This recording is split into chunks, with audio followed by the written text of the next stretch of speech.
fights with him. In May, he lost a 6-round decision to Brian Nix in Philadelphia. This is a good fight for Kelvin Davis to take because Amos can be cute. He's been in against, and I mentioned some of the guys like Chris Bird, a very difficult guy to fight. Monty Barrett, Razor Ruddock, even though Razor Ruddock isn't the guy that we saw fight Tyson many years ago. He's still a tough, big, strong heavyweight.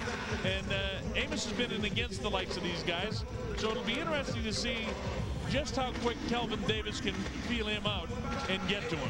Well, you know, a guy like Derek Amos is a barometer by which heavyweights, young heavyweights especially, tend to measure themselves, and I think that's part of what they're looking at with Kelvin Davis. He's getting ready clearly to jump up in terms of the opposition he's facing. After 15 wins, you kind of have to be, and this wouldn't be that step, but they want to see how he handles the guy who's been in with all those veterans. Well, here he comes, Kelvin Davis. Got the body style again of a young Mike Tyson. Muscular arms, big chest. This is a real nice kid too, by the way. He said he'd like to be able to defeat Amos and do it dramatically. He realizes this is a pay-per-view event and a lot of people are going to be seeing him. He loves the exposure. He says what he'd like to do then is drop down in weight 9 more pounds, which he can do, get down to 190 and fight in the cruiserweight division, and then fight and try to win a cruiserweight title and see what he can do at that level, and then move back up as a heavyweight. You know, I don't know why more heavyweights that are in his weight area don't do that. You know, the cruiserweight division isn't a glamour division, but if you can win a title, that's exactly the route that Evander Holyfield took. Of course, he was coming up in weight from the light heavyweight as an amateur, but it makes sense to win a cruiserweight title. You can still make some good money for a little while, and then you're ready to, you bring credentials to the heavyweight division. Well, Lou Duva is involved with this guy, so I think that he'll be managed properly along the way because he's been around with the very best. All right, we're set to go. I see our ring announcer, Michael Buffer, standing by, so let's get this one underway. Take it away, Michael. And now, ladies and gentlemen, we go to the heavyweight division. This bout is scheduled for 8 rounds. Your 3 judges at ringside scoring this contest will be Ed Kugler, Tyrone Short, and Steve Waldman. And when the bell rings, your referee in charge of the action, Curtis Thrasher. Introducing first, fighting out of the red corner, weighing in at 200 pounds, wearing black, trimmed with white, from Fort Washington, Maryland. His professional record, 13-19, 8 of his 13 victories by KO. He is Derek Amos.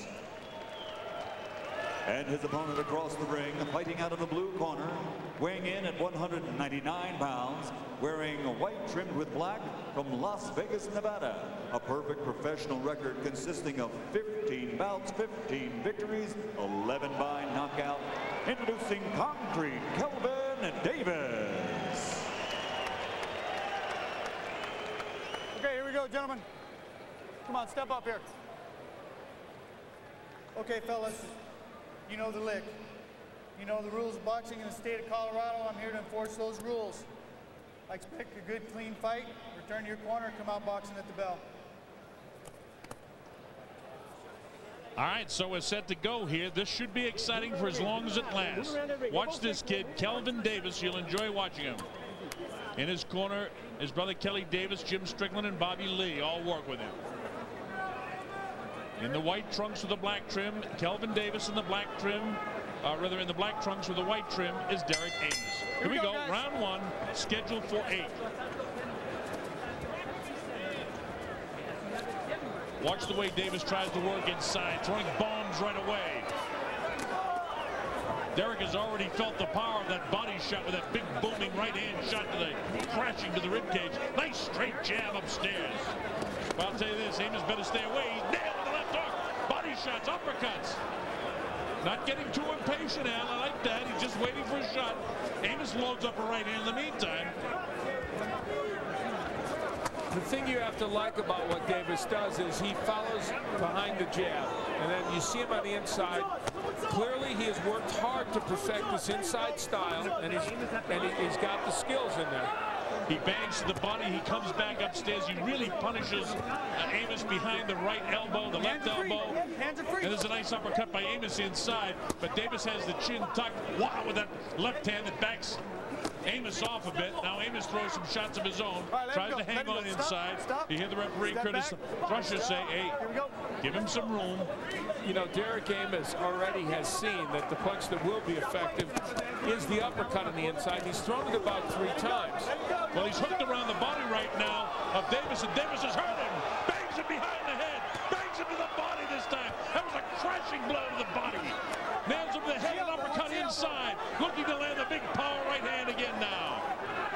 He'll work downstairs most likely and then try to throw that big right hand to the head. There it is right there on the left ear. Upstairs with the left hook. Right hand again. Look at these shots. And crumbling to the canvas is Derek Amos. And the referee, Curtis Thrasher, has said, that's it. It's all over. He stopped the fight. A first round knockout victory, or you can call it a TKO because he never did bother to count him out. But it's a first round knockout for Kelvin Davis. Now Derek Amos is protesting a little bit, and I have to say he has a modest case, because what Thrasher could have done was at least waited to see if he was going to get knocked out. It was almost as if Thrasher was so impressed with what Davis did that he just figured there was no way that he was going to get up. However, in fact, I think he did rise well before what would have been the 10 count and was at least moderately coherent. I do believe in any case Davis would have won this fight. We'll take a look at where Kelvin Davis was first able to hurt his opponent and get him in trouble, working on the inside. And then that right hand to the body, actually, strangely enough, was probably what did the most damage.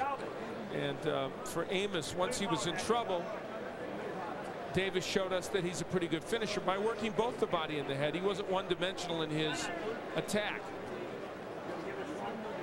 Throwing the right hand, and then here will be the ending point, which he would put Amos down, clubbing him with right hands. And Amos going down really from an accumulation of shots, and that would be where the referee would call a halt to it. Clearly some of the punches a little wide, but nevertheless effective for Kelvin Davis, and he shows us the power that we know he possesses. And of course, getting to the next level will be whether he can do any of that against a real top-notch opponent, and we'll see. Well, that's what it's all about. There's Bobby Lee, who, by the way, has done wonderful work with many amateurs over the years in the West, especially in Las Vegas.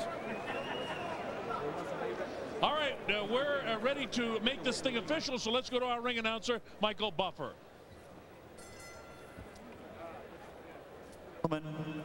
Ladies and gentlemen, referee Curtis Thrasher steps in and calls a halt to the bout. The official time, 1 minute, 45 seconds of round number 1. The winner by knockout victory, his record now 16-0, 12 KOs. He is still the undefeated Concrete Kelvin Davis.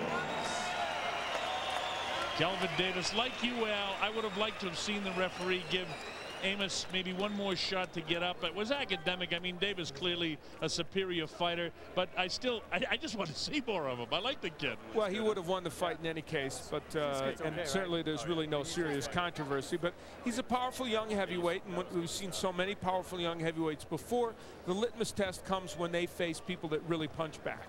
Well, that's for sure. But this is the type of fight that he had to go out and do exactly what he did, because this is a guy that had a lot of experience, has been in with a lot of experienced fighters. So, listen, all a fighter can do is exactly what they do, take out the people they set up and the people they put in front of him, and clearly he did that at 145 of the first round when the referee Curtis Thrasher put a stop to the fight. Hold this? Yeah, I mean, coming up next, a super middleweight feature. These girls can fight. Ann Wolfe and Diane Clark.